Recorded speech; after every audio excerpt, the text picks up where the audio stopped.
that you were in all of your yesterdays, and just focus on who you are from this moment moving forward, and everything that you need to do, moving forward. That's the only thing that matters. That's the only thing that matters. Is what you do from this moment moving forward. D, what's up, D? Take on a new mind. Stop looking at yourself with yesterday's eyes.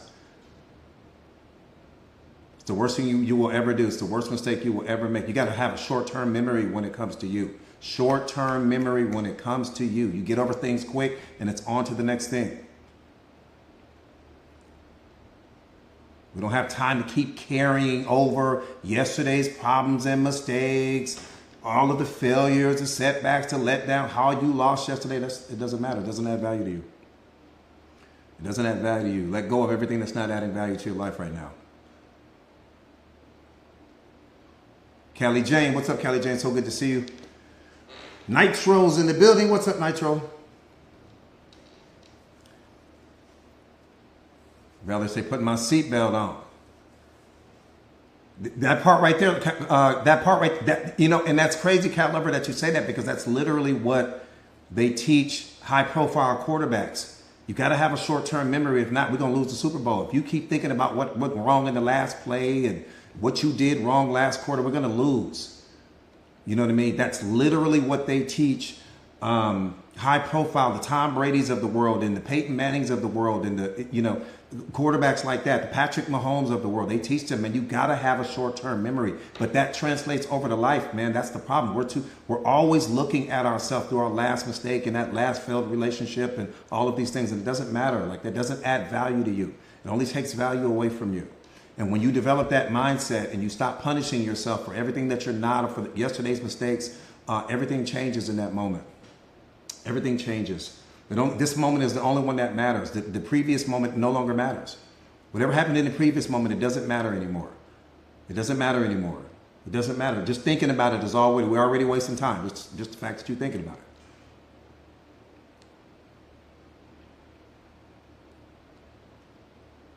Hey, what's up, Danny? So good to see you.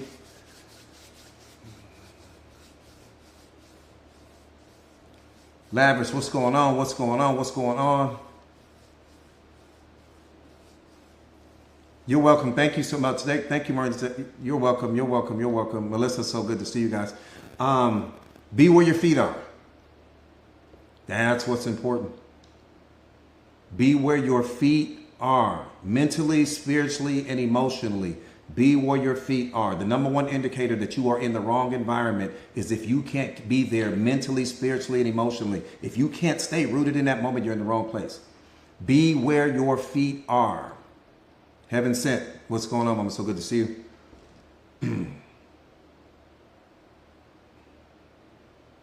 All right, let's get busy. Yeah, that's the number one indicator. A lot of people don't know that. That's the number one indicator. I'd rather you move to an environment where you can be there mentally, spiritually, and emotionally, because that's really where you want to be, versus being somewhere where mentally, spiritually, and emotionally you're not there. Physically, yes, you are there, but mentally, spiritually, and emotionally you're not. Tara, do me a favor and delete and block all of these people with all of the little extra stuff going on, just so we can keep the live positive. Yeah, just permanent blocks. We throwing block parties tonight.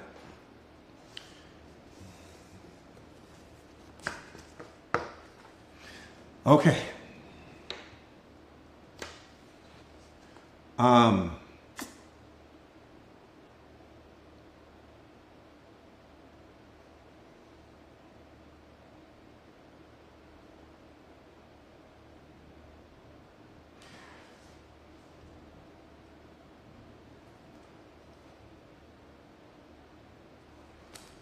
So tonight I want to really,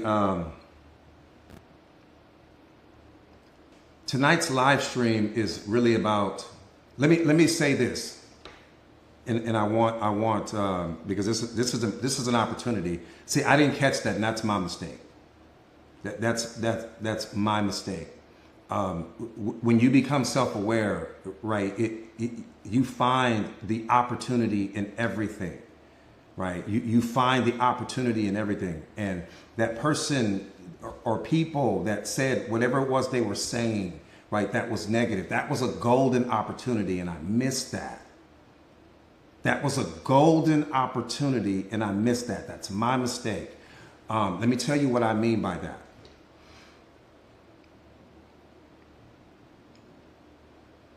You have to embrace the negativity in your life just as much as you embrace the positivity. And I can make the argument that you should place more focus and emphasis on the negativity that's happening in your life than the positivity. Why? Because it's the negativity, the negative comments like that. The people that don't see you in the way that you want to be seen. The people that are projecting their unhealed versions of themselves onto you. The people that criticize you. The people that don't like you. The people that disrespect you. All of those things. You have to embrace the negativity just as much as you do the positivity. And you should always be neutral. Self-awareness is going to teach you how to be neutral. Because if someone has the ability to walk up and say something to you and get you to come out of character, get you to react, they're in control of you in that moment. You're not. Because you become what you react to. Now, if you notice, I didn't react, but I didn't take advantage of the teachable moment that was offered to me. You have to understand that the universe is going to be testing you. I get tested all the time. And the reason why I get tested all the time is because God has entrusted me with so many beautiful souls to teach and lead.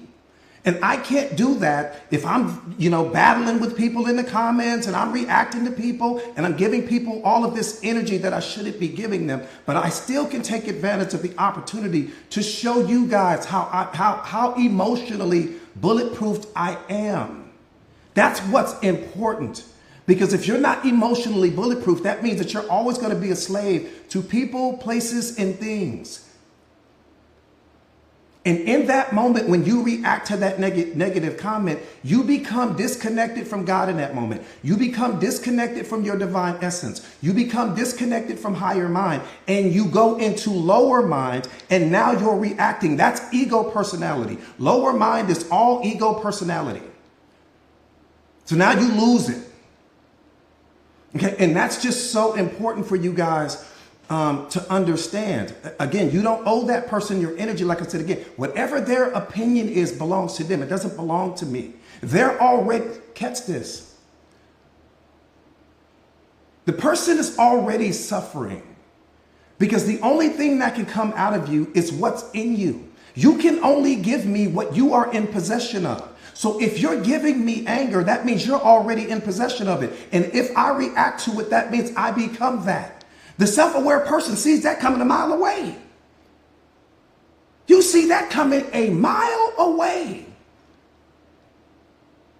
So how will you ever become the most powerful version of yourself if you're looking at this person and they're giving you negative energy? And in that moment, you wouldn't get off on the off ramp. If there was an off ramp that said road closed, you driving down the freeway, you ready to get off the freeway, and there's a clear sign that says road closed, construction up ahead. You gonna mean to tell me you would still get off on that off ramp? That's what you're telling me? You'd be like, no, I'm just gonna get off here because I want to get off. I'm gonna drive around the barricades and everything like that. You're just gonna get off the freeway? The people are no different. When people are giving you that negative energy in that moment, that's their definition of road closed here. I'm suffering here. I've got something going on internally here.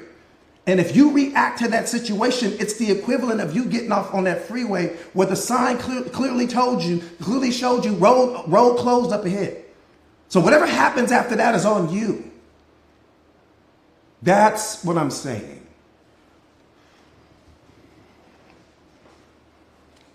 I jump in and out of different people's lives and I see them wasting so much energy battling with the people in the comment section that they never get the message out to the people that were there to hear the message. Nobody wants to sit and listen to you fight with people in the comments all day. Focus on what you're doing. And if people have the ability to get you to come out of character in that moment because they're starving for attention, you're the one that lacks self-awareness, not them.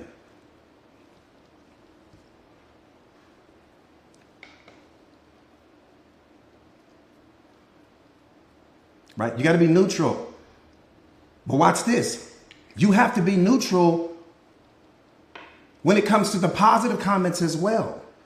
You don't lean into the positive comments. You don't lean into the negative comments. Let me tell you why. Because when you lean into the positive comments, that doesn't mean you don't say thank you. That doesn't mean you don't appreciate that. That doesn't mean you don't smile and whatever the case may be. But you don't give energy to that. Because when you give energy to that, you're also laying the groundwork for when someone else walks up and tells you that they don't like your outfit and they don't like the way you look and they don't like the way your hair is styled and all of that. You are laying the groundwork for your own suffering.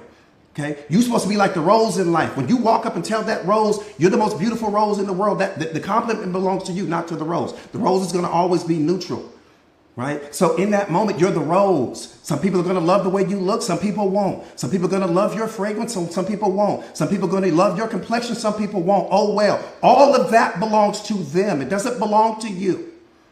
I'm going to say thank you with the same level of energy when you compliment me as you do when you criticize me, because now I control the moment. You don't control the moment. I take all of the power back. Why? Because I'm whole and complete. I'm not looking for you to validate me. I don't need you to believe in me. I don't need you to support me. That doesn't come from you. It all comes from me. That doesn't mean I don't appreciate when you do it.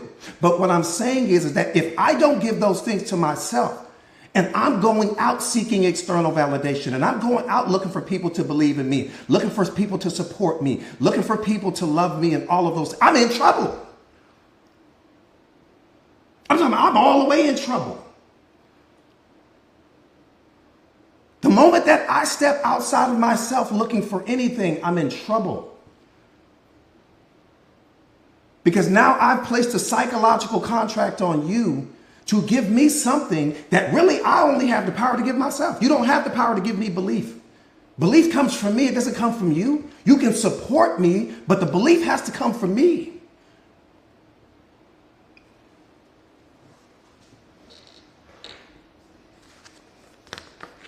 So let's just take that as an opportunity, right? Let's take that as an opportunity. Let's take it as an opportunity. Turn everything. See, when you become self-aware, you turn every negative into a positive, because everything is working out for your good. The negative things and the positive things, it's all working out for your good, because in that moment, you're being tested with respect to your level of emotional intelligence. You lack emotional intelligence if you start reacting to people. You're not emotionally intelligent at all. You lack self-awareness and emotional intelligence when you start reacting to the things that are happening outside of you. What that person is a reflection of something that you haven't worked on within yourself. What that person reflects in that moment is something that you've been avoiding, right? And so in that moment, God, the universe, whatever label you want to put on it, just test me. Let me see if my son is really self-aware. Let me see if he's going to react. Let me see if he'll come unglued. Let me just send somebody his way. Pass the test, flying colors, every time. All right, let's get busy. None of that is about the lie, but let's get busy. Lesson or a blessing, always. That part right there, Tara.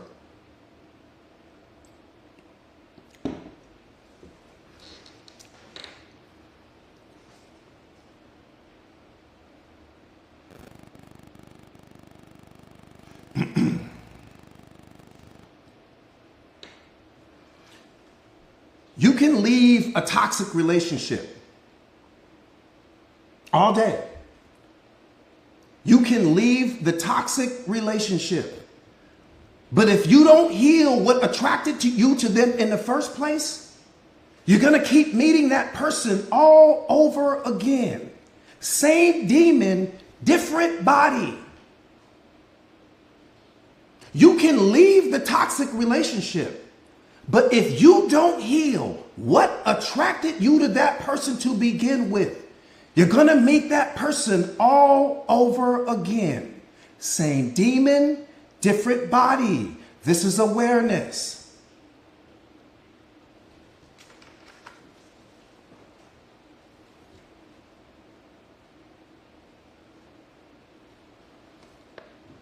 And watch this. Don't just move on from the people who hurt you. See, that's the biggest problem. That's the biggest mistake we make. Don't just move on from the person who hurt you. Move on from the version of you that made them think that it was okay to disrespect you in the first place. That's who we need to talk to. Pull that version of you to the front of the classroom, please. Move on from the version of you that tolerated the disrespect. Move on from the version of you that walked on eggshells. Move on from the version of you that accepted less than you deserve. Move on from that version of you. Then you don't have to worry about the person. The person was attracted to the weakest version of you, not to the strongest version of you, because that's where you're vibrating from. That's where you're attracting people into your life from. Not the version of you that you pretend to be on social media, not the version of you that you are when you're around your friends, that version of you when you're not loving yourself, that version of you when you're not showing up for you, that version of you when you talk about you're lonely and I just need someone to come and be with me. That version of you is where you're attracting from. So you sitting here talking about, oh, coach, I need to get rid of this person. No, you don't need to get rid of the person. You need to get rid of the version of you that attracted that person to your life to begin with. The version of you that accepts less than you should. The version of you that sometimes doesn't love you. The version of you that doesn't show up for you. The version of you that has the power to stop believing in you. How do you stop believing in you? That's what we need to talk about. Because see, the only way that a person would accept less than they deserve is if you're not believing in you. And if you're not believing in you, that means that you're also not loving you. So I don't want to talk about the person. Damn the person. I want to talk about the version of you that made them think that it was cool to disrespect you to begin with. I need to talk to her. Pull her all the way to the front of the camera, please. Let me talk to him. Because the person can't give you anything that you don't accept. I could be the most toxic person on the planet. I can't make you accept that. The relationship becomes toxic. Situations become toxic based upon what you accept. But see, we don't want to take that accountability. We don't want to hear that.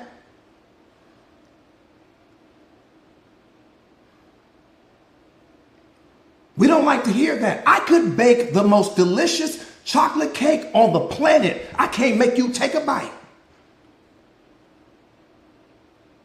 I can take you to the most beautiful beach on earth. I can't make you swim in it. I can make the most delicious steak in the world. I can't make you take a single bite. I can't make you do anything. But the moment you accept that, that's when everything begins. Not with what someone is offering you, with what you accept, with what you tolerate, with what you put up with. That's what makes the relationship toxic.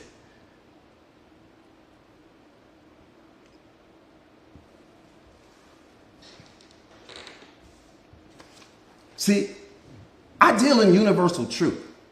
I don't know how to give it any other way. I'm not a baker, so I'm not going to sugarcoat things. These are the type of conversations that people need to have with respect to relationships, because we're always calling someone else toxic. Coach, he's toxic. She's toxic. No, the person that accepts less than they should, the person that saw the red flags, the person that ignored that, the person that was seeking someone, talking about, oh, the reality of who they are, they're not really giving me what I want, need, and desire, but they have so much potential, coach. Potential lives in you. It doesn't live in the other person. So we're going to stop that. Potential comes from you. Special comes from you. See, people don't realize that. When you call someone special, that's something that you've created in your mind. Special lives in your mind.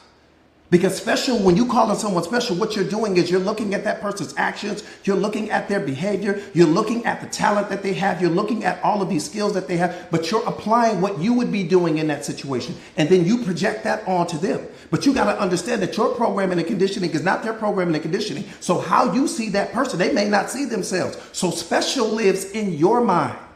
Not in the mind of that person. That person may not see themselves like that at all. The same way with potential. When you're looking at someone and you're saying that they have all of this potential, really in that moment, what you're seeing is what you would be doing if you were them, how you would act if you were them, the courses that you would take and the moves that you would make and all of those things if you were them. And you project that onto them thinking that you're seeing their potential, but really what you're seeing is your own being reflected back to you, because you're utilizing them as the object or the mechanism to say, this is what I would do if I were you. And I would do this, and I would make this play, and I would go back to school, and I would all of these things. But the person doesn't see themselves that way.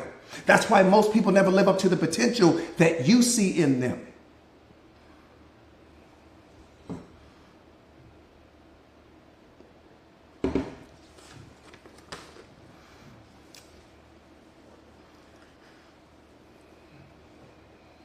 So one more time, don't just move on from the person. Move on from the version of yourself that made them think that the disrespect was okay in the first place.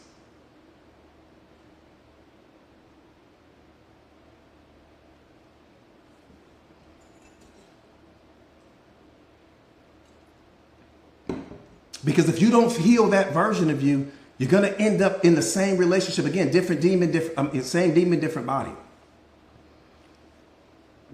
Let me say this to you. We getting ready. Please put your seatbelt on, because what I'm saying is getting ready to bump up against your programming and conditioning. I'm gonna give you time right now. Please put your seatbelt on right now. Put 2 of them on. Put 2 whole seatbelts on right now.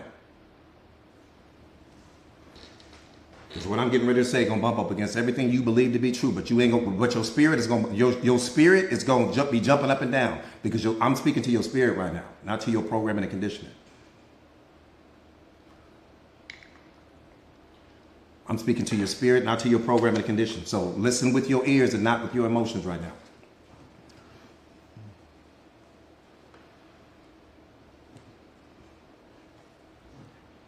If another woman is able to get close to your man, she is not the problem. Let me say that one more time. If another woman is able to get close to your man, she is not the problem. He is. Put the focus where it needs to be. This is awareness. The fact that another woman even feels comfortable. See right there. I damn near jumped out my seat. The fact that another woman even feels comfortable approaching him about anything means that he made her feel welcomed in that moment. That's where the drama started, right there. We ain't even got to go no further than that. I don't want to know her name. I don't want to know what she looked like, none of that. You ready to fight the woman.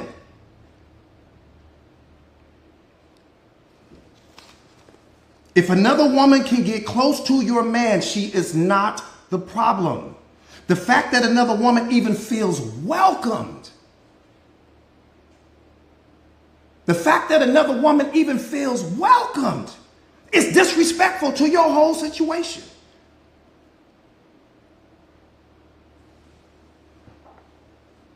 And it reflects his behavior behind your back. That's what it reflects. We don't even need to talk about her.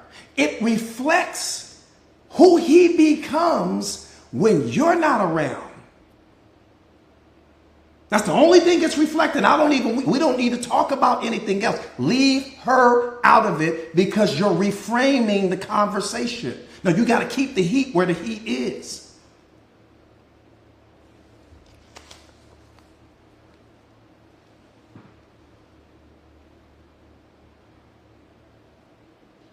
Because if he's letting someone get close enough, because if he's letting someone else get that close, it's a clear sign that he's not respecting the relationship. And this goes both ways, man. I'm not just saying about just women, and just not just, it's both ways. Just twist the situation around.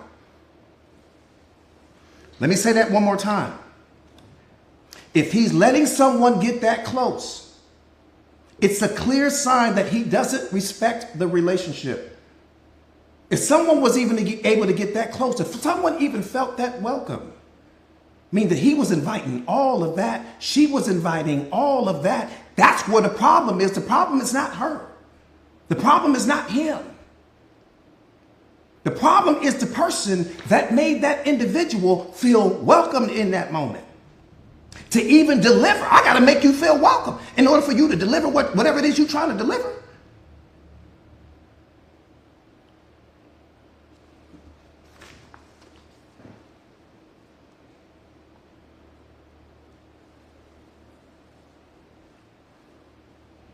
Do not waste your energy confronting the other person. That's wasted energy. That's weak energy. If you confront that other person, you look weak because they are not the problem. In fact, you need to be taking the other person to lunch.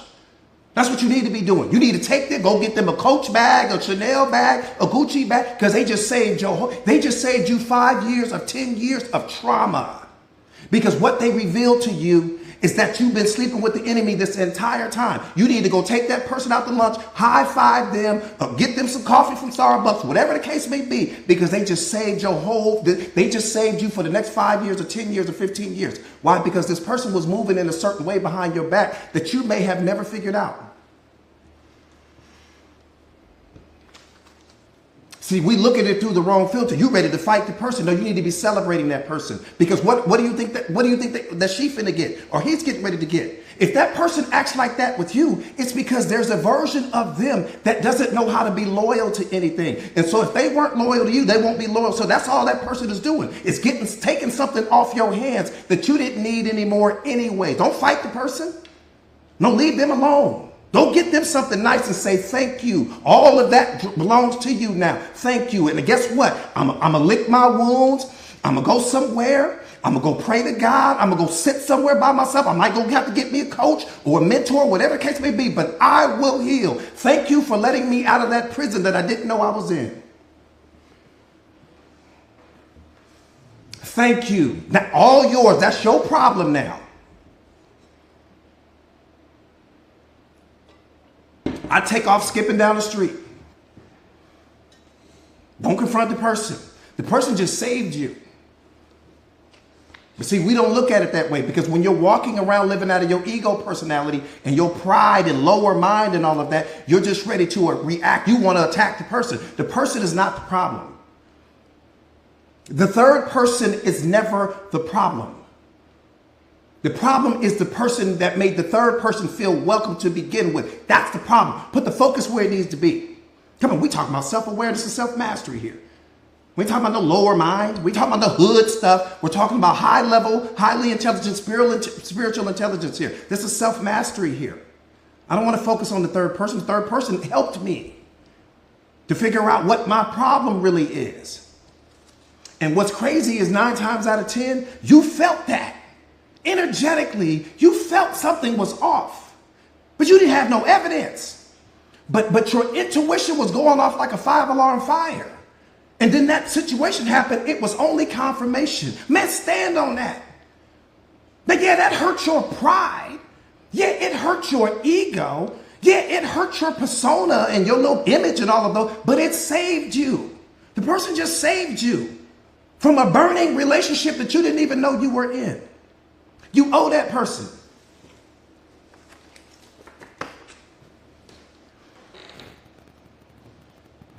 You owe that person. I told you to put your seatbelt on. Let me say this. This might hurt your programming and conditioning, but your spirit knows it's the truth. If he truly valued you,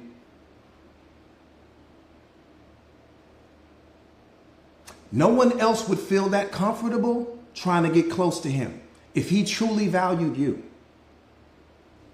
If your man or your woman truly values you, no one else would ever feel that comfortable even getting close to them. I said never.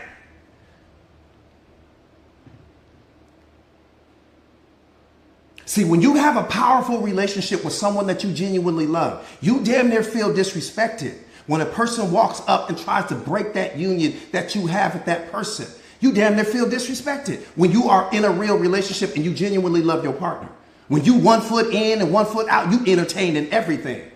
That's the problem.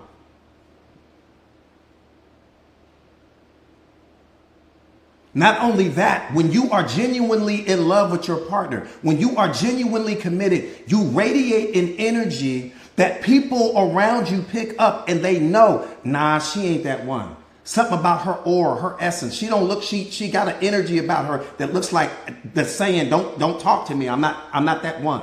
or that man is walking around, he's carrying an energy. Yeah, he may be handsome. Yeah, he may be 6 feet. Yeah, he may have the muscles and the tattoos, but he's radiating an energy that's letting the world know, I'm off the market. He don't even have to say it. There's an energy you carry when you are genuinely in your relationship, 10 toes down. I don't give a damn about no wedding ring. When you are emotionally married to your partner, it's 10,000 times more powerful than a wedding ring. You know how many people cheat with the wedding ring on? You want to be emotionally married to your partner. I said emotionally married. Damn all of that ceremony and damn that $1 million weddings. That don't make a person stay loyal to you. Person don't give a damn about that. You know how many people I know take that ring off and go cheat? You didn't spend $100,000 on the ring. The ring's sitting on the nightstand. So what is that for? You want to be emotionally married to your partner. That means that I can set my partner in any situation. It doesn't matter who's there. I can walk away, leave him in a room full of beautiful women. I can walk away and leave her in a room full of handsome men. I ain't got nothing to worry about. And I ain't looking back. Because I know what I have. We put all of this energy into these weddings and rings and all of these things that don't mean nothing. Because you're dating that person's programming and conditioning. You're not dating the ring. You're not dating the cake. You're not dating the dress that you spent all that money on. You're not dating the ceremony in the hall, the way you guys got married. You're not dating that. You're not dating their level of education. You're dating their programming and conditioning. What are you laying up with every single night? That's what's important. That's what you're with, is their programming and conditioning. And if they've been programmed and conditioned to not be loyal, I don't give a damn how many cakes you buy. I don't give a damn how many wedding magazines y'all study together. If that person's not loyal, they're not loyal. Ain't got nothing to do with the ceremonies and all of that. We put the energy into the wrong things. Couples should have to take a self-awareness course before you go and get married. That's the insurance policy, because if that person is not self-aware, that means that they are loyal to their desires. That means that they're loyal to their needs. That means that they're loyal to their wants. And that means that they transform into a different version of themselves when they're not around you. You don't know that?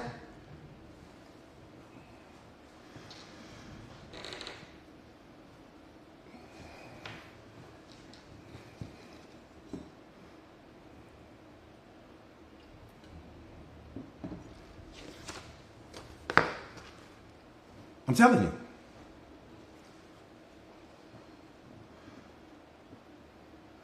Let me see.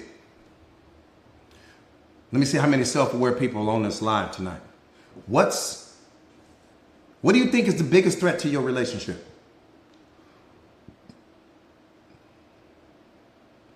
Let me see where the awareness is. What do you think is the biggest threat to your relationship? Daddy says hurt. Communication, ego. Ooh, you said something right there. No growth. Ooh, Sophie, you said something there. Somebody said trust. Overthinking. Ooh, you said something. Indecision and procrastination. Honesty. That's a big one. My attitude. That's a big one. Me. Fear. I like that. Not knowing what you have. Ooh, that was a bar right there. Lack of self-love. That's a bar right there. Insecurities. Yep.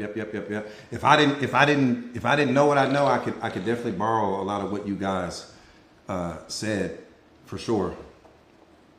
This is another seatbelt moment. This is another seatbelt moment.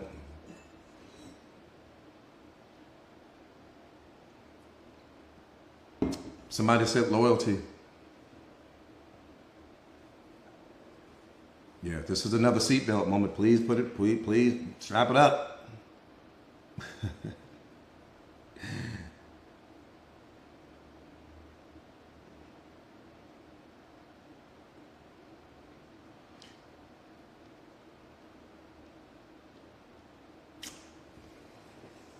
I'm gonna freestyle this piece.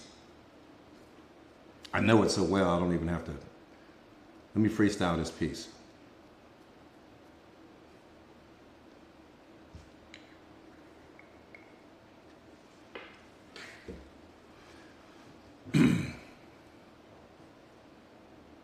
Both you and your partner, this is as real as I'm gonna give it to you. Both you and your partner are the guardians at the gate of your relationship.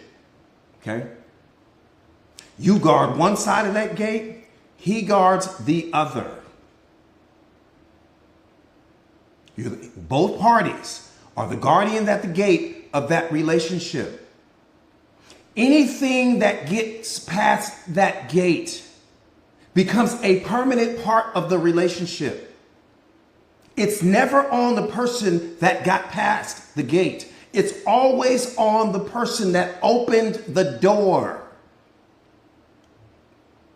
You secure one side of that gate, he secures the other. Somebody opened the gate. Damn, who walked through it? Someone opened the gate. Don't take your focus off of where it should be. It doesn't matter who the person is that walked through. That's irrelevant. What matters is who opened the damn door. That's the only thing that matters. Who opened the damn door? That's who I want to talk to. Because it is humanly impossible for someone outside of that gate to enter the gate without someone opening the door. Somebody open the door. Same way when you were a little kid, your mom told you, look, stay in the house, close that door, don't open that door, don't let nobody in my house. Anybody that gets inside of that house is on the person that opened the door. Same thing applies to your relationship. Someone opened the door. But see, we've been programmed and conditioned to focus on the third person. We'll give our partner all the chances in the world. But we focus on that third person. The person is not the problem. The problem is the fact that there's a version of your partner that's not loyal to the situation that you're in. And that version of the, see, people ask me this all the time. Coach, do people change? Do they? Let me ask you, do people change? Let me see it in the comments. Do people change? Somebody said no. Trina said no. No, I got some no's. No, no, no, yes. Miss Harder said no, nope, no.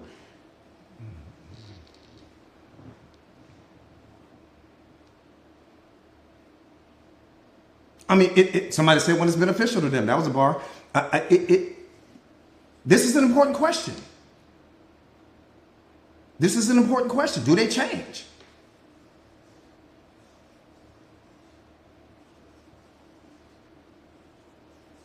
Come on, nephew.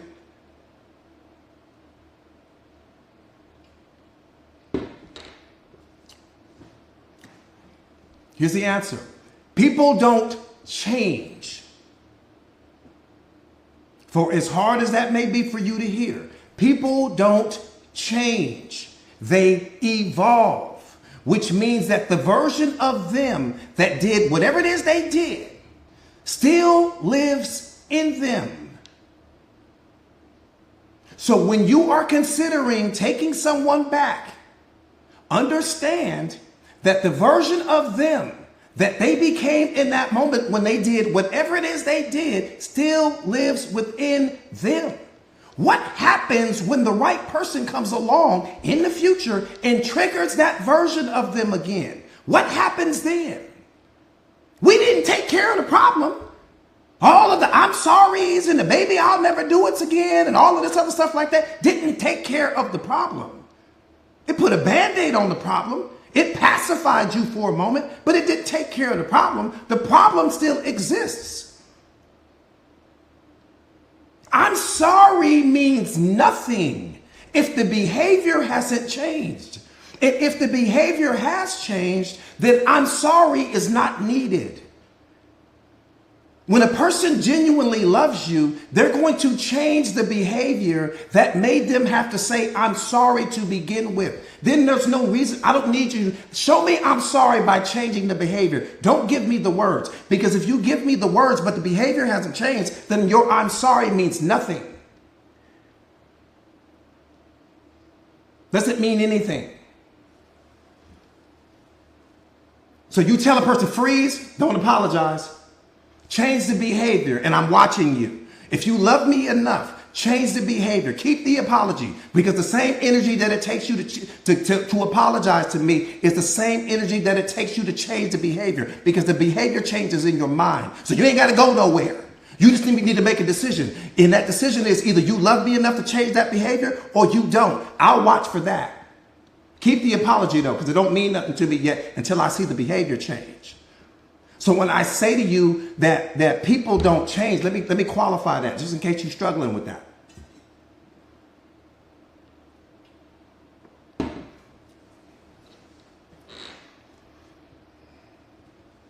%90 of the people on this live right now, 90%, probably struggle with some type of anger issue, temper, like you got a temper underneath there. You might be cool. You may be a professional. You may be all of those things. And maybe you've been going to church, and maybe you've been studying self-awareness, and maybe you've been doing all of these things, right?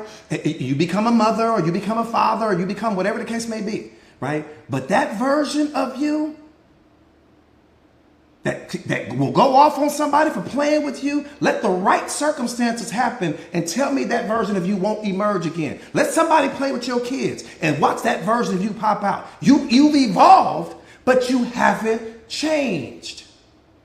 Freeze that thought. The alcoholic. Why do you think they tell you not to take the alcoholic to the bar? But the alcoholic changed. That's what you're telling me. The alcoholic changed. So if that person changed, why can't I take that person to the bar with me? Because that person may get triggered because they haven't changed. Because the right circumstances will get that version of them to pop out again. They evolved, meaning that they went through some program that gave them the steps to how to deal with that. But they did not change. They only evolved. Every single version of you that you have ever been throughout the course of your life, even through childhood, you still are. Those versions of you still live within you right now. They're all locked in a memory trace. And that's why you can go out and look in the world and there'll be certain things that'll remind you of your childhood and make you feel good and all of those things. Why? Because all of those versions still live in you right now. People don't change.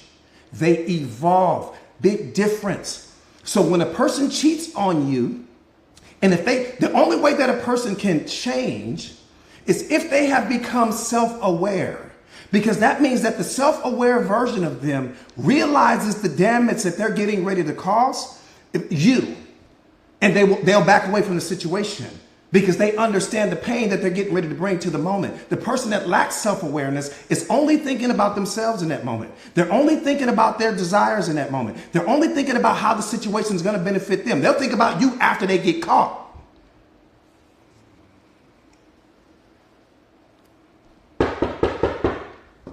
Truth is at the door. What y'all want to do? We going to open the door for the truth, or we going to sit here and act like we don't? Hey, what's up? What's going on? So good to see you.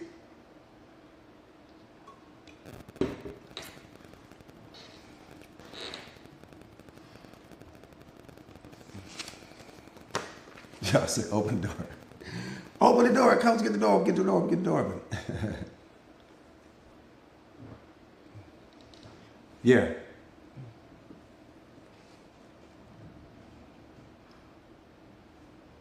So even when that person, again, so if you're considering, and I'm not saying don't do it. If you're considering taking a person back that has done that to you and they have not become, if the person has become self-aware, I promise you, grab that person. And here's the thing.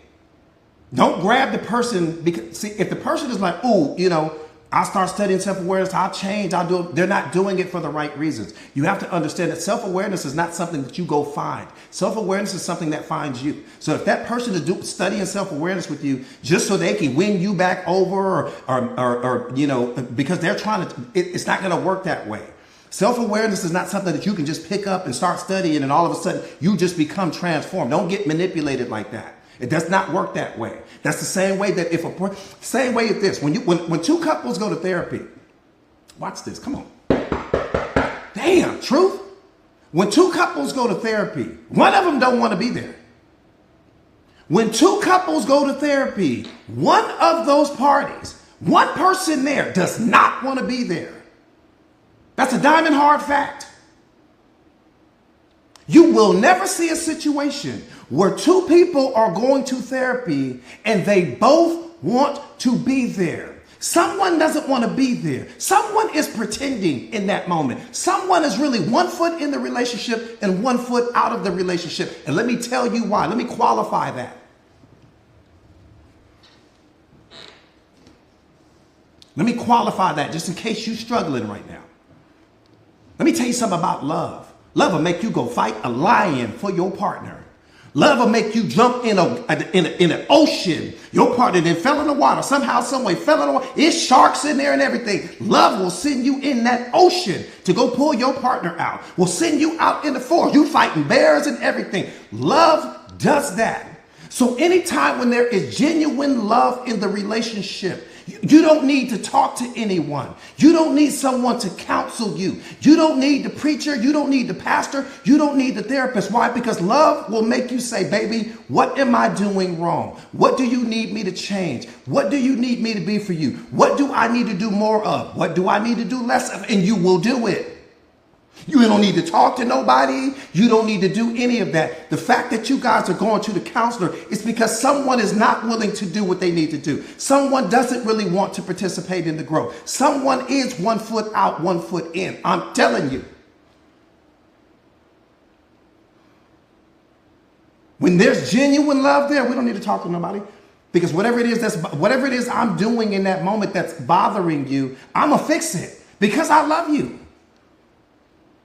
Whatever it is about my behavior that I'm not doing, I'm going to do it. Hard stop. I don't need to have somebody coach me back up. I don't need to have somebody teach me how to validate you again and teach me how to appreciate you again and give me all of these tools and methods on how to be there and support you. All that's BS, man.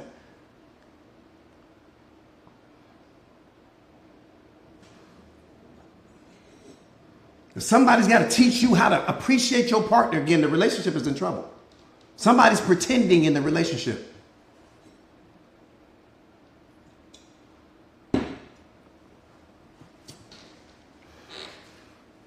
That part right there.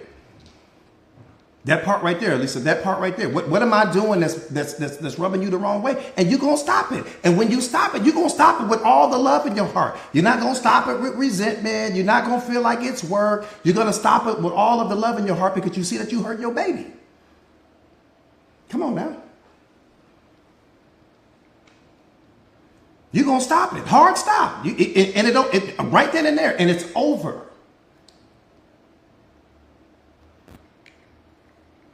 I tell people this all the time. Love whispers.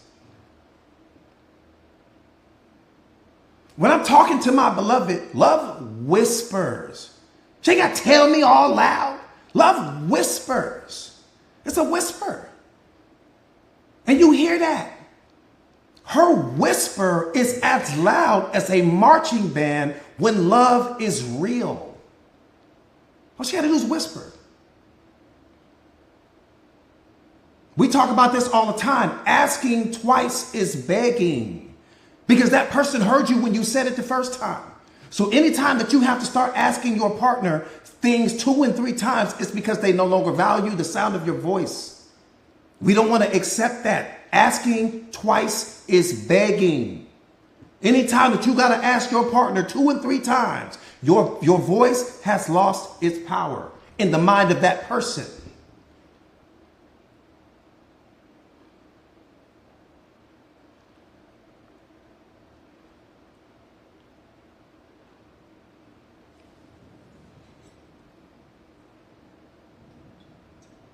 I'm telling you. When you got real love going on in your relationship, everything is a whisper. You have to say 2 and 3 times. None of that.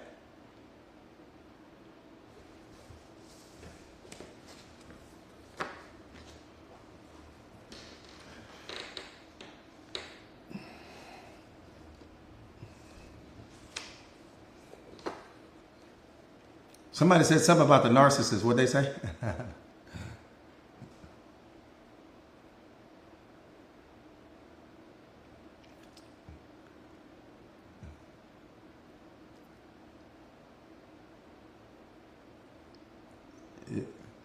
I would say something to that. I would say something to that, but I don't think you guys are ready to hear that truth.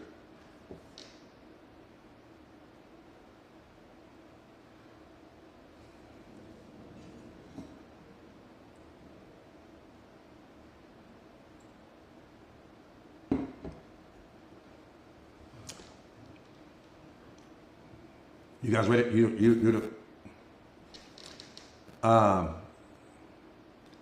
God bless Latoya. She's saying, well, can you put that back up there for me again? Somebody, please.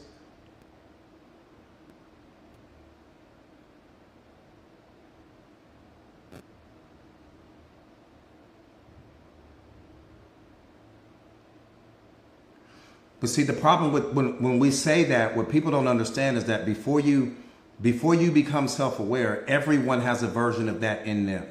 Everyone has some narcissistic behavior or patterns or tendencies before you become self-aware. Everyone does. Why? Because you have an ego. And the ego wants things your way. The ego wants to control things. The ego wants power. The ego wants, the world to move, spin, turn, and revolve around you. The ego is projecting, things onto people and all of these other things like that. You're placing psychological contracts on people. Everybody does that. There's not a person on this live right now that can't tell me that you've never placed expectations on someone else and then been upset and been pissed off when that person didn't deliver and live up to your expectations. We all do that. And it's not until you become self-aware that you realize and understand that everyone has some version of that. But the problem is that if you're still living out of your ego personality, we just like to point at other people. He's a narcissist. She's a narcissist. We're all born with that. We all want power. We all want control. We all have an ego. We all want the world to go our way. We all want things to go our way. People to love us a certain way, people to believe in us a certain way, all of these other things. We place psychological contracts on people, all of that. But we don't like to blame ourselves when it comes to that. We don't want to point the finger at us. We'll just point other people for demonstrating those behaviors, never realizing that you do that too. Until you become self-aware. See, that's the beautiful thing about the self-aware person, is that the self-aware person is just going to be honest about it. That was me. I wanted things to move a certain way. I wanted people to act a certain way. I wanted power. I wanted control. I wanted all of these things, right? Because I'm living out of my ego personality. That's what the ego does. It never wants to be seen in a negative light. It never wants to take accountability. It always wants to be accepted everywhere, have power, have this, have that. We've all done that. It's humanly impossible. You can't say you're a human being and you've never placed a psychological contract on somebody. That's just you expecting somebody to do certain things, right? We don't see.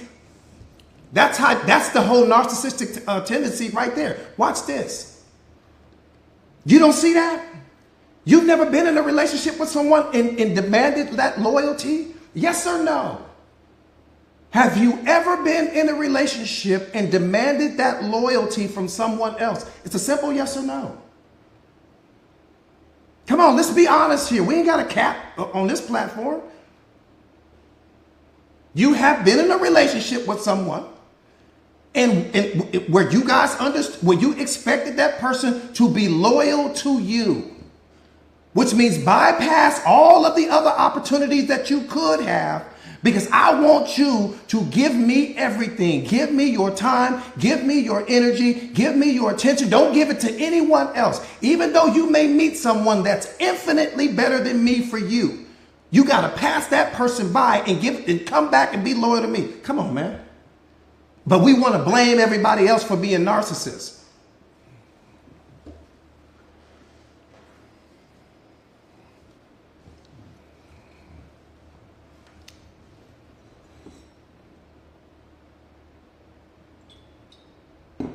See, that's the thing about it. We want to control people. That's what you're doing. When you're telling that person, be loyal to me, that's a form of control. What if that person meets somebody that's genuinely better than you? What do you want them to do? Bypass that opportunity and stay with you. Because you said you're going to be committed to me. You said you're going to be loyal to me, but that's not unconditional love. That's conditional love. Your love is based on conditions. But we're not going to live in that truth, huh?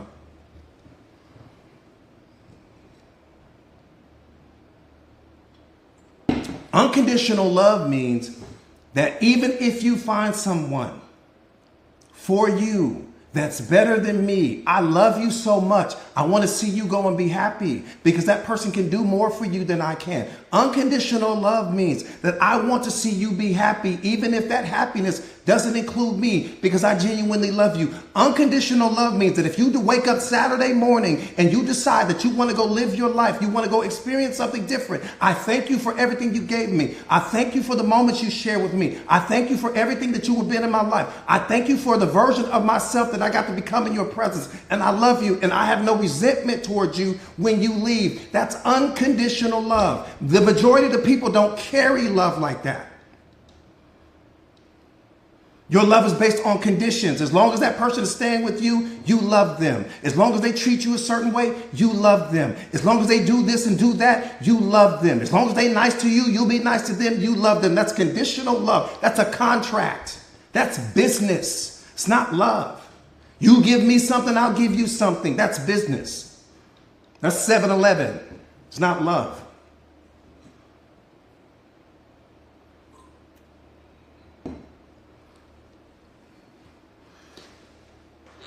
Right, that part right there, Sandy, is universal truth.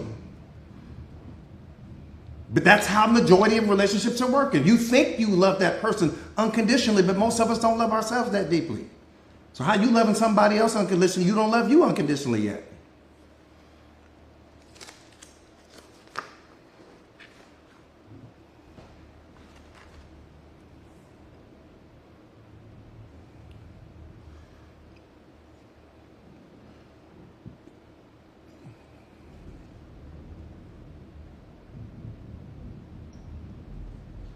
Somebody said they too manly.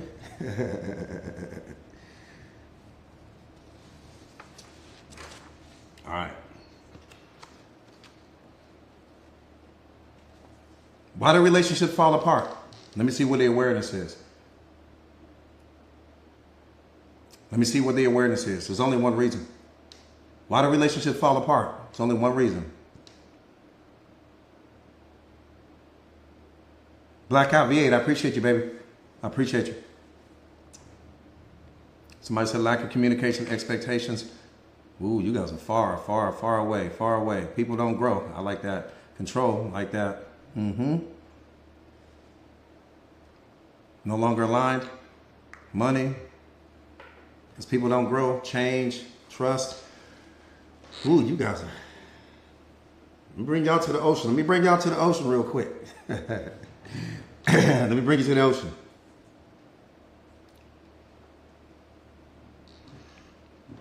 There's only one reason. Relationships fall apart because people stop doing all of the things that they once did in the beginning to get you. Number one reason. And if you look back over all of your relationships, you will see exactly what I'm saying.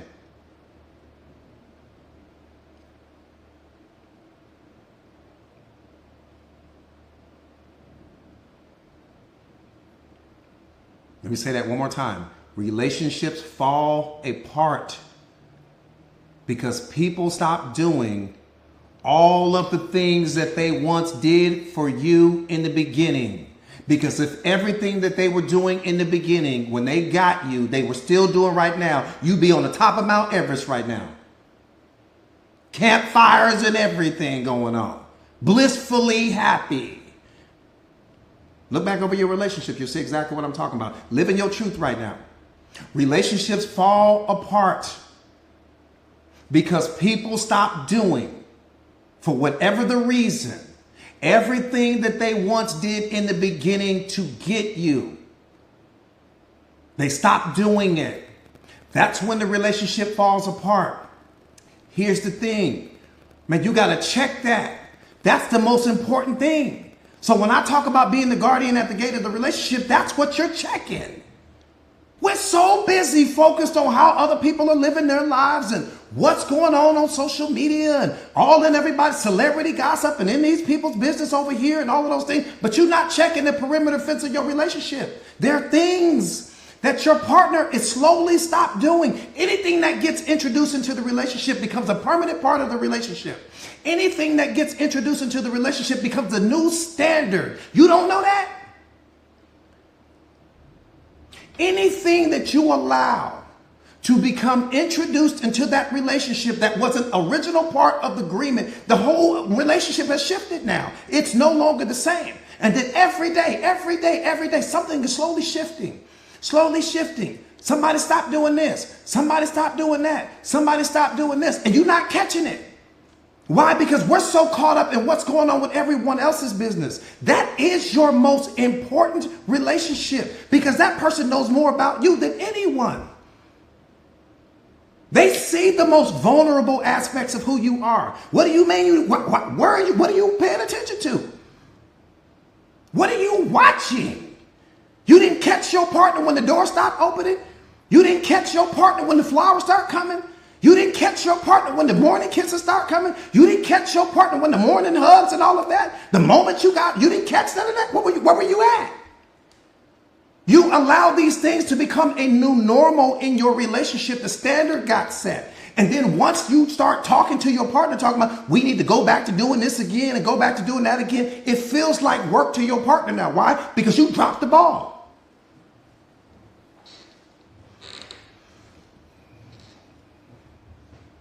You dropped the ball because you're too busy watching what's going on with everybody else. You dropped the ball.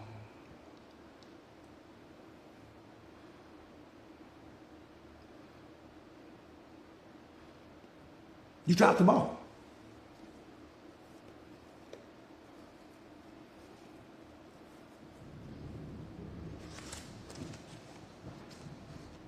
See, what you have to understand is sometimes you can be such an amazing person, such a catch to that individual, that they transform into a version of themselves that they have never been before for you. But that version of them really isn't sustainable. Why? Because that's someone that they have never been. It's someone that they hope to become. But it's someone that they've actually never been. They became that version of you, of themselves for you. Because they knew that the version of them that they are on the regular basis would have never caught you. You would have never been interested in that version. So they transformed themselves into someone else, right? Some higher version of themselves, someone that they aspire to become because they were that blown away by you. So in the beginning, it's 5-star everything. You are the guardian at the gate of the relationship because you're the catch. So you got to hold that person accountable with respect to making sure that every single thing that was getting introduced to that in that relationship in the beginning never stops. Not because you're being greedy, not because you're being selfish, but because that's what you were given.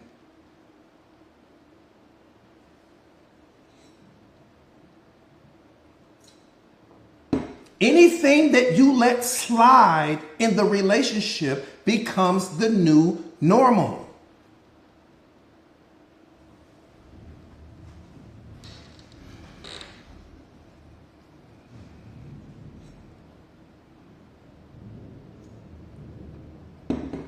I didn't even catch that question. What did I answer? It's maintenance at all times, but just like your car, it's maintenance at all times.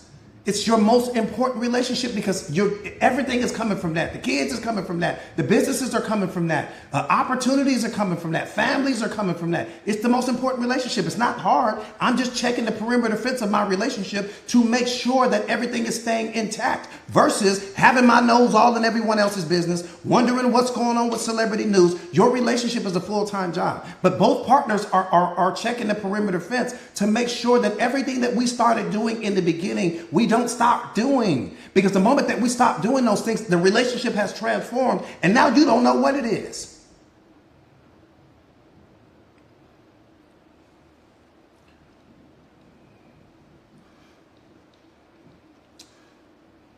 Somebody said they need to grow up. What happened?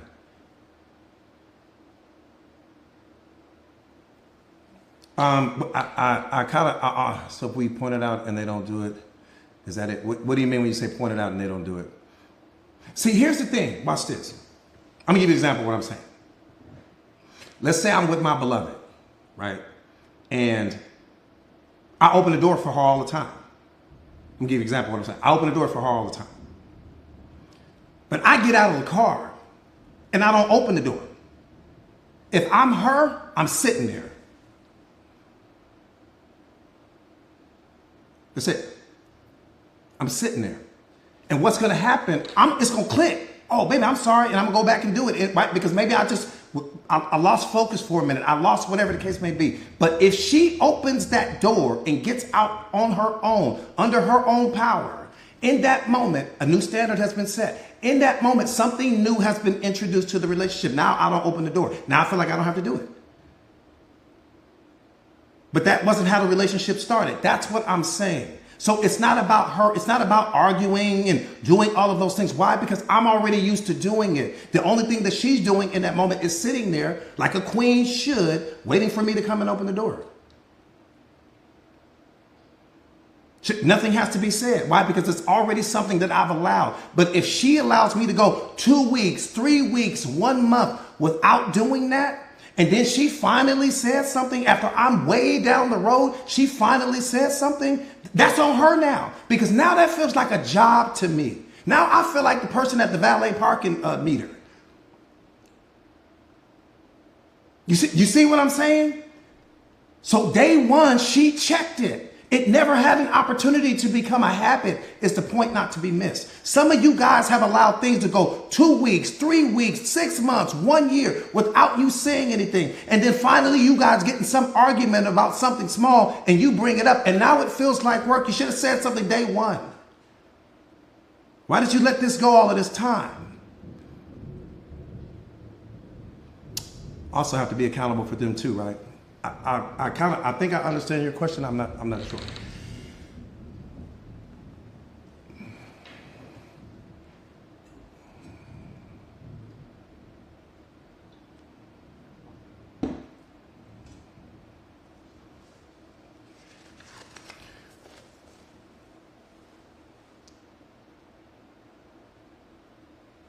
Sandy, that's all you doing.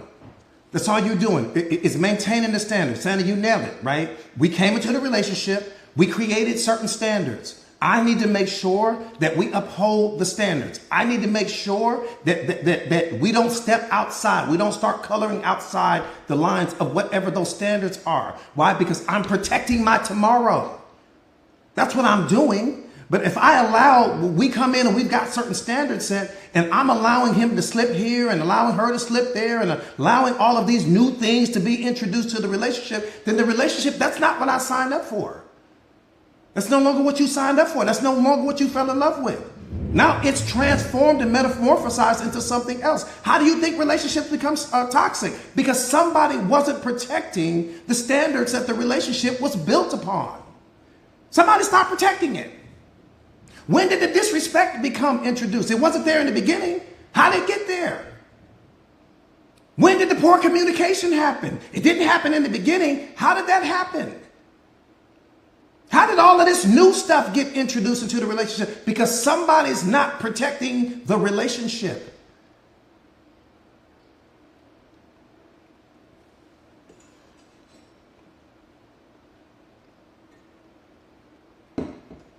That relationship is a whole business. You don't realize that? You got credit tied together, money tied together, bills tied together, kids, houses, real estate, all of these things. It's a whole business. What do you mean you're not checking it? What do you mean you're not checking your business, but you in everybody else's?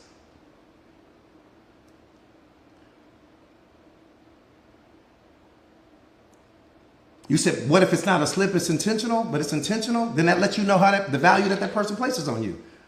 Right then and there. It lets you know the value that they place on you. If they're doing things intentionally, that lets you know that value has been lost.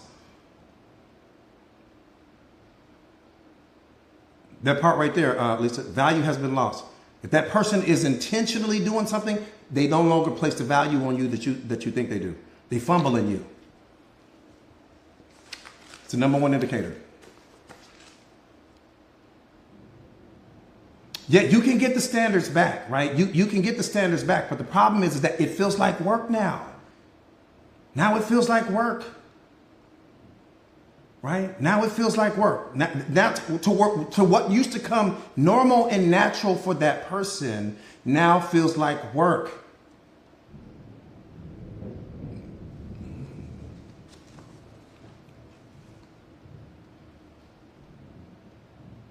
That part right there. That part right there. What's pinned up there. It feels like work to them now. Because again, like I said again, it's the only thing, when you start studying self-awareness, you start to really understand what's important. Nothing is more important than the person that you allow to have access to you. That's the most important relationship in the world, God aside. The person that you allow to have access to you in your most intimate moments, there's nothing more important than that relationship. So, which means that I've got to keep my eye not just on my partner, and I don't mean keep my eye on my partner with respect to thinking that they're going to do something wrong, but keeping my eye on my partner to make sure that my partner is continuing to be everything that they signed up to be with me in the beginning. And I've got to check me on that at the same time.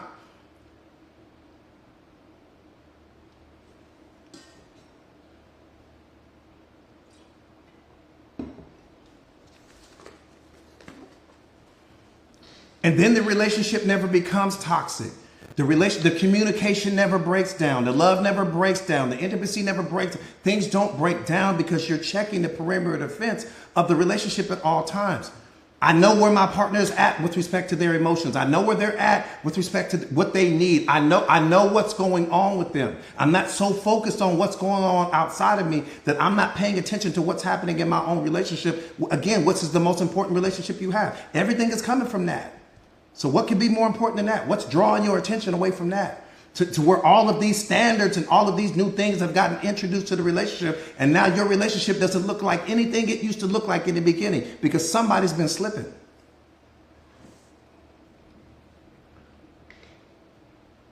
Somebody's been slipping.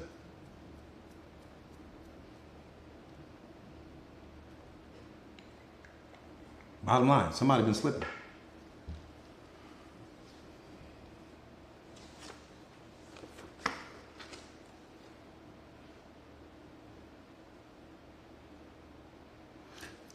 Let me say this. The moment that you accept less than you deserve, you set a new standard in the relationship.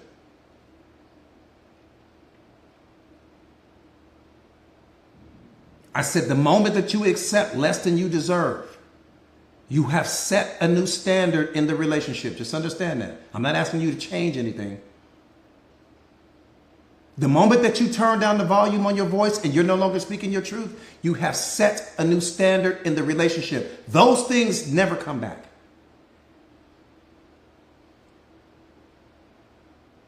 Because if you can't speak your truth in the relationship, where can you speak it? This is the most sacred place I have, is my relationship. So if I can't speak my truth in my relationship, then that means that I'm an imposter in my own relationship because I'm not giving them the most powerful version of me. I'm giving my partner the weakest version of me. And what is it about that person that has you afraid to speak your truth? That's what we need to be talking about. What is it about your partner that has you so afraid to speak your truth that you have turned down the volume on your voice? What version of them are you getting? Are they getting? Excuse me.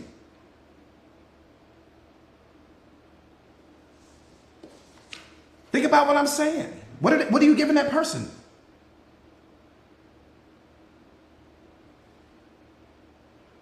Right, but that's the number one indicator right there. That's the number one indicator that you're in the wrong situation. It's the number one indicator because that person is not healed. And the reason why that person is in your life, because there's some version of you that's not healed. You attracted that person into your life. Right? Because you got to understand that your reality is just who you are pushed out. That's how you attract. It's whatever it is going on in you internally pushed out. And every single person, like a radio, is tuned into the frequency of who you are. Not who you pretend to be, but who you really are. Let me qualify that. You will never see a self-aware person walking around holding hands with a person that's not healed. Never in life. You will see a purple unicorn before you see that. You will never see a relationship with a person that is self-aware and fully healed with someone that's not. ever. You'll never see it. So if that person, because you weren't fully healed and complete, you attracted to someone else into your life that wasn't fully healed and complete. So what is that person really getting? What are they falling in?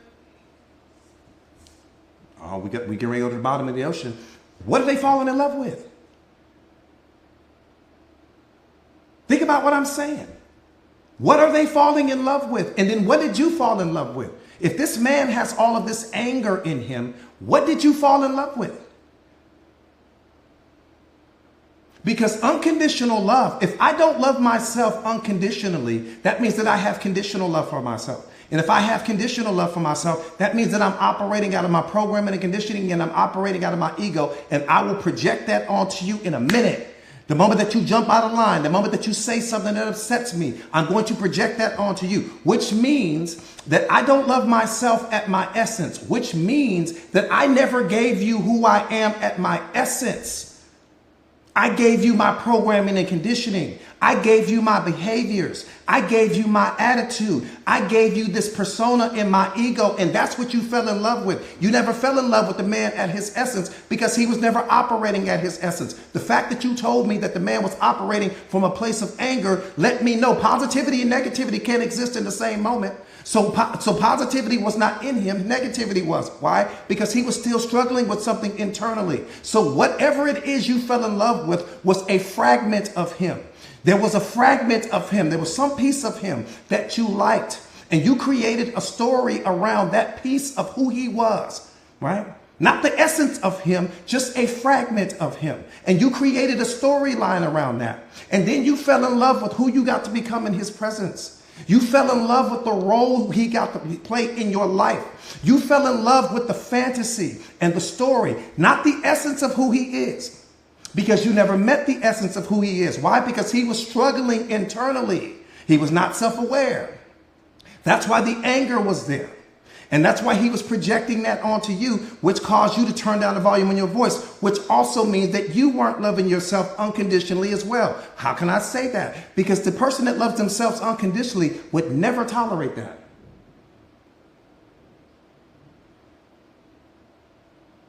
Ever. Only the person that doesn't love themselves accepts less, walks on eggshells, turns the volume down, don't want to rock the boat, don't want to upset that person. Let me tell you what you're signaling to God that moment, just in case you missed it. What you're signaling to God in that moment, when you don't speak your truth, is that this person is more important to me than I am to me. This person in this relationship is more important to me than I am to me. So much so that I will turn down the volume on my voice. So much so that I will walk on eggshells. So much so that I won't rock the boat because I don't want to lose them, even though I've already lost me.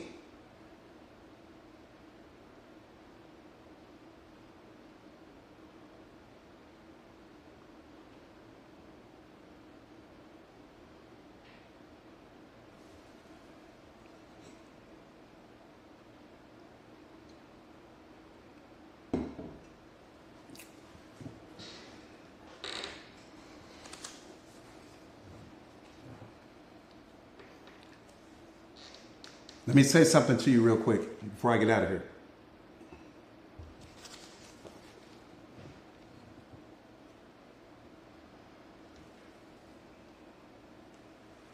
Again, the moment that you accept less than you deserve, you're setting a new standard in the relationship.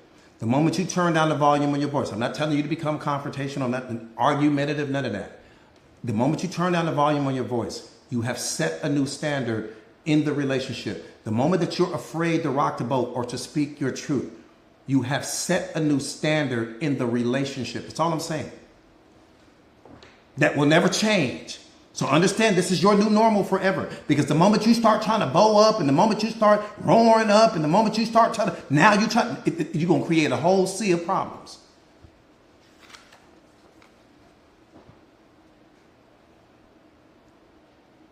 Let me say this to you, though.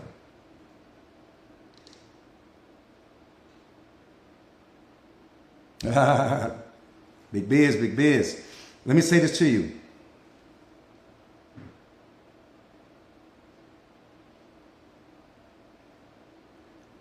People trade their time for what they value.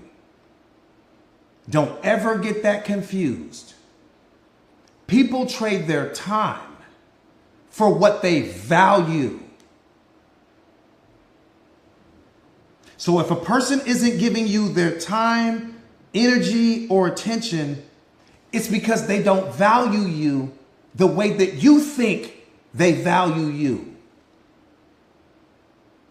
Wherever a person is in this world, they're exactly where they want to be, especially when it comes to men. You need to understand the mind of a man. Wherever that man is, it's exactly where he wants to be. Take work out of it. Because I understand he may have to go to work. He may not love his job. So take work out of it.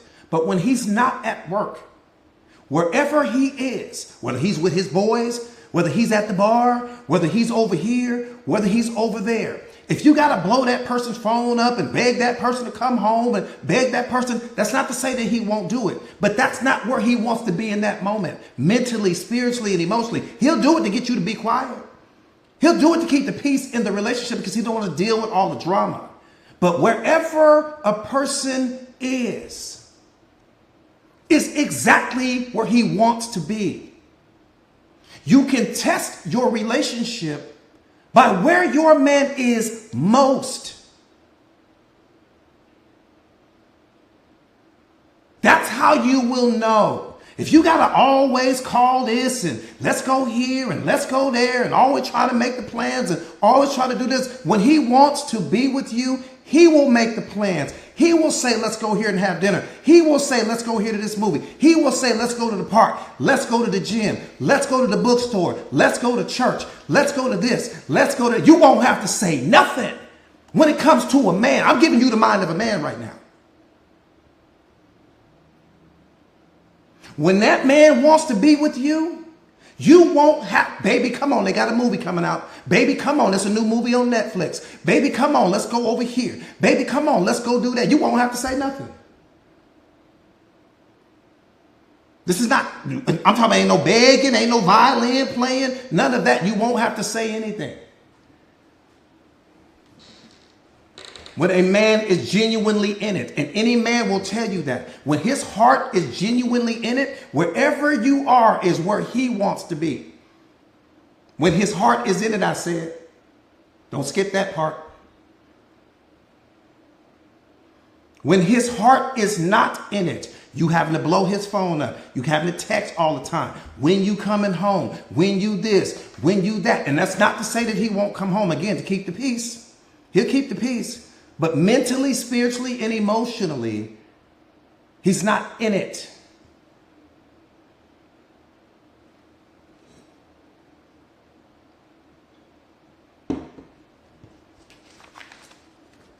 I'm telling you. Just giving you some universal truth.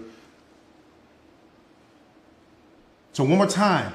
People trade their time for what they value. He's with you because he places value on you. You will never have to wonder where your man is when he places real value on you. You will never have to wonder. Never. You will never have to wonder where your man is when he places real value on you.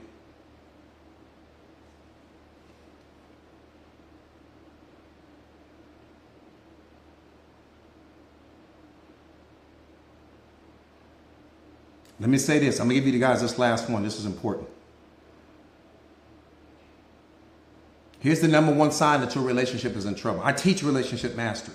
Here's the number one sign. Let me ask you guys this. I don't want to say it. Let me see where you are in the self-awareness. What's the number one sign? There's only one. What's the number one sign that your relationship is in trouble? I'm talking about next level trouble. I'm talking about the type of trouble that you can't come back from. There's only one sign. Let me see who knows. What's the number one sign that your relationship is in trouble? Somebody said lies. No time spent. Oh, that's a good one. Distance, fighting, disrespect, infidelity, roommate stage, begging. Ooh, no intimacy. Ooh.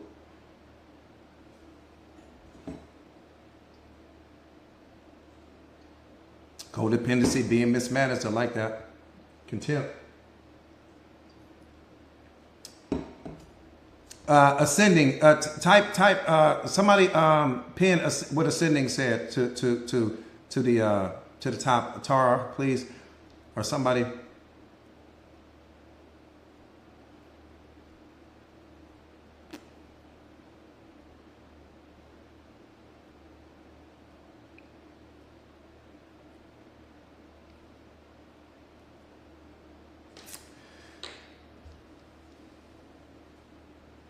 Somebody said communication. Ascending, where'd you go? Type somebody pin what she said.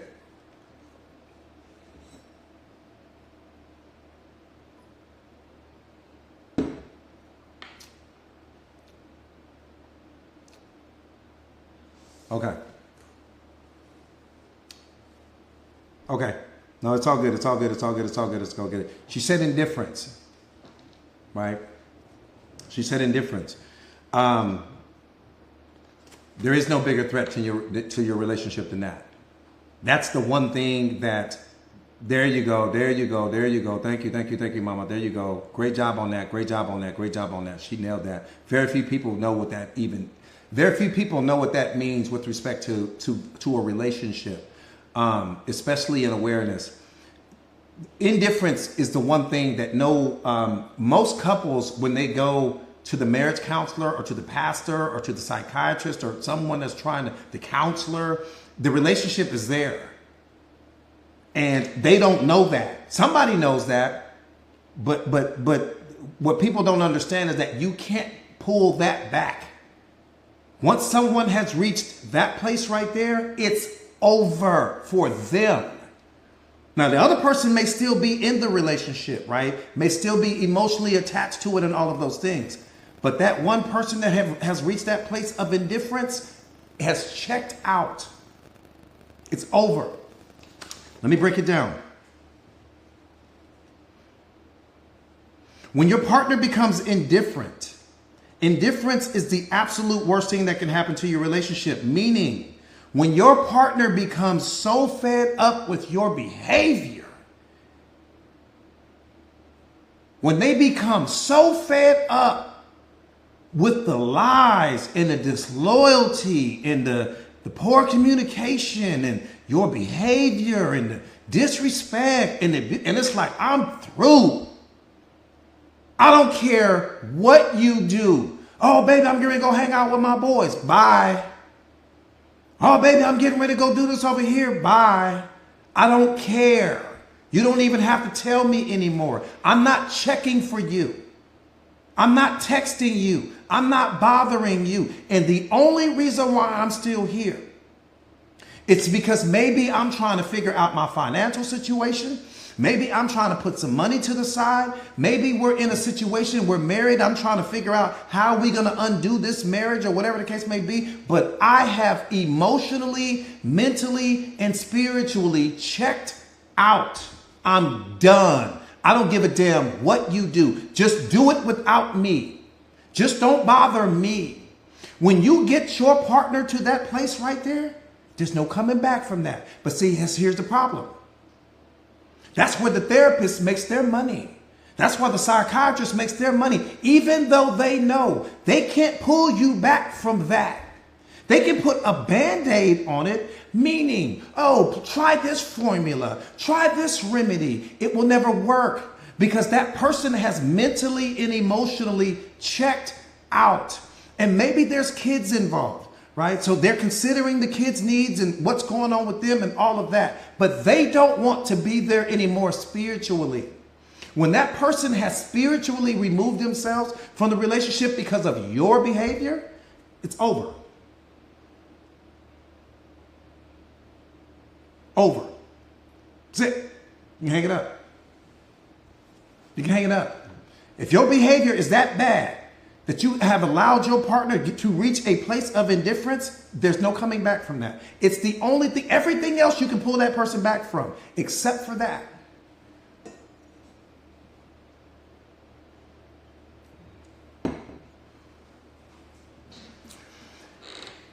Yeah, indifference is cold, I'm telling you. Once your partner reaches that place right there, it's over with. There is nothing to come there. That means to them that there's no more talking. What do we? There's nothing to talk about. Just leave me alone. I just want to be left alone.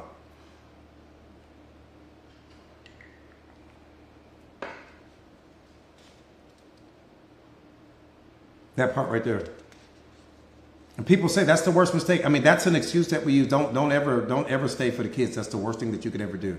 That's the biggest mistake you will ever make. I stayed for the kids. That's the worst mistake you will ever make in the history of your life. The worst mistake you will ever make in the whole history of your life is staying for the kids, because you are programming and conditioning them to stay in situations that don't work, to stay in toxic situations, to tolerate bad behavior, to tolerate this and to tolerate that. That's what you're teaching them, because they see and hear everything. Everything. That's the worst mistake you ever make. Let me say this real quick, because this bothers me spiritually. What I'm getting ready to share with you guys, and then I'm getting ready to pull out of here. But this one bothers me. Yeah, Khadijah. Yeah, I'm telling you, that's the worst thing that you can do. Because what most people don't know, and I've been doing this for a long time. What most people don't know is the number one determinant with respect to who your kids become mentally, spiritually, and emotionally is seeing their mother happy. You can Google what I'm telling you. It's the number one determinant that's going to cause that young boy or that young girl to grow up and be mentally, spiritually, and emotionally healthy, I said, is seeing their mother happy. Happy could be you living in a park in a tent. Happy could be you living at the Motel 6. Happy could be you living in a $50 million house, and everything in between. When mama is happy, babies are happy, and babies grow up healthy. When mama is trying to stay in the house and keep the family together, even though she's depressed and unhappy and stressed out and all of those things, you are programming your kids to be exactly a reflection of what you are in that moment. And that's what they're going to grow up and be, and stay in toxic relationships and accept behavior that they shouldn't. And then now you're going to have to turn around and be their counselor and be their psychiatrist and be their therapist and all of those things, trying to pull them out of bad relationships, but they're just mimicking you. That's all they're doing. So all of that, I stayed for the kids, you are doing more damage to them than anything. Don't make them the excuse. See, the life that you are trying to give your kids, they didn't ask you for. So all of that, oh, I want my kids to go to the best school, and oh, I want them to live in this particular community, and oh, that's what you want projected onto them. What they want is to be happy and be happy with you. I grew up in the worst neighborhood in the world, but I had my mom. She was happy. Al Green records playing and Whitney Houston records playing, and we dancing all in the house. Yeah, we didn't have no money. Yeah, we were broke, but mama was happy. So I was happy. I had everything I needed. I was rich and didn't even know it. I was poor and rich at the same time and didn't even know it. That made it what a paradox. You were poor but rich. I was rich because I had my family. I was rich with love. I was rich because I had access to everyone that I wanted to have access to. I was rich because I had access to my mom. I was rich for all of those reasons. Rich is not about the size of your house. Rich is about the state of your internal being. Are you successfully emotionally? Are you successful mentally? Are you successful spiritually? Damn all the external success. If you bankrupt mentally, bankrupt emotionally, bankrupt spiritually, but you got the external trappings of success, but internally you bankrupt. Come on now. You sitting here more concerned with how your life looks to other people than how it feels to you. I had everything as a child. We didn't have anything because I had my mom. She was happy. I had my brothers and sisters. Everyone was happy. I didn't even know I was poor until I saw somebody on TV. I had no idea and I didn't care. Kids don't care about that. You do. So don't stay for all of the reasons. I'm staying because I want my kids to go to this school and be to do this, but you miserable. That's the worst thing that you could ever do for them.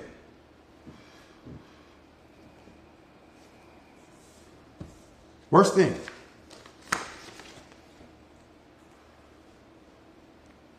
I got you, Crystal. Let me say this real quick.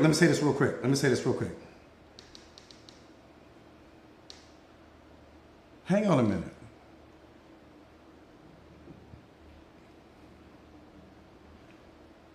The last time I checked,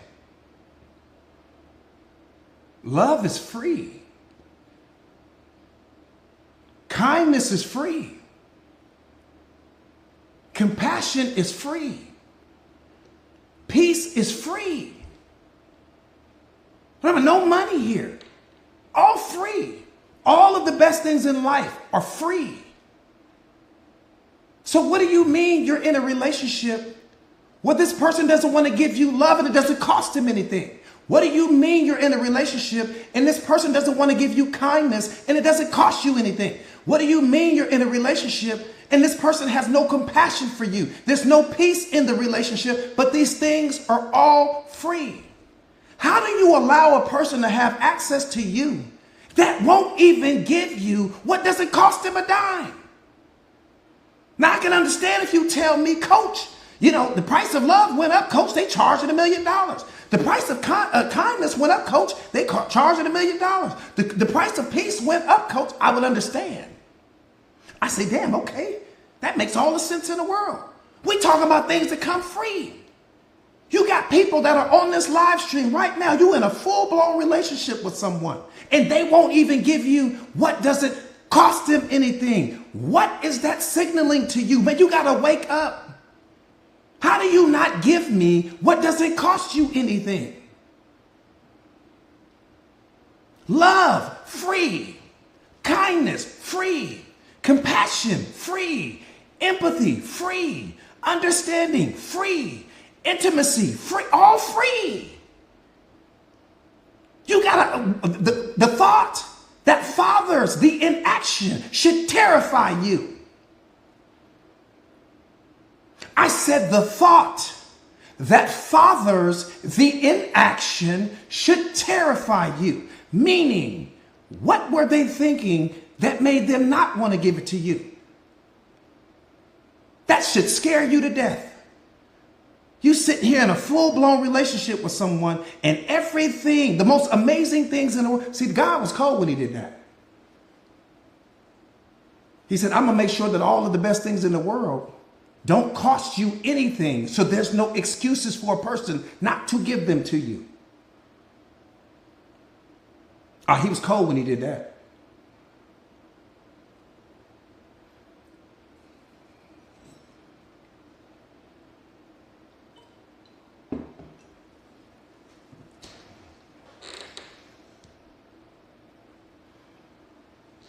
That part. All right, you guys. Have a beautiful weekend. Happy Friday. Hopefully you guys enjoyed the live. I will see you guys back here on Monday. Again, happy Friday. Stay prayed up. Spend some time with your babies. Hug your family. Stay powerful. Stay prayed up. Thank you guys for hanging out with me on this Friday evening. Again, hopefully I added some value to your life, but that's what it's about, man. It's about, the having synergistic relationships with people where you that time that you're spending with people, because it is your most important resource and most precious resource. And that time that you're spending with people, there should be some return on investment of that time. You should walk away a better version of yourself than you did before you encountered me. If you can say that you walked away from this live worse than you were when you walked up, then I did you a disservice. But you have to take that same energy out to reality. Every single person that you allow to have access to you should leave you better than they found you. There's no way you should be walking away feeling less, feeling disrespected, being abused, becoming a lesser version of yourself, turning down the volume on your voice, and you allow this person to have access to your most precious resource, which is your time. Nothing is more valuable to you than that, because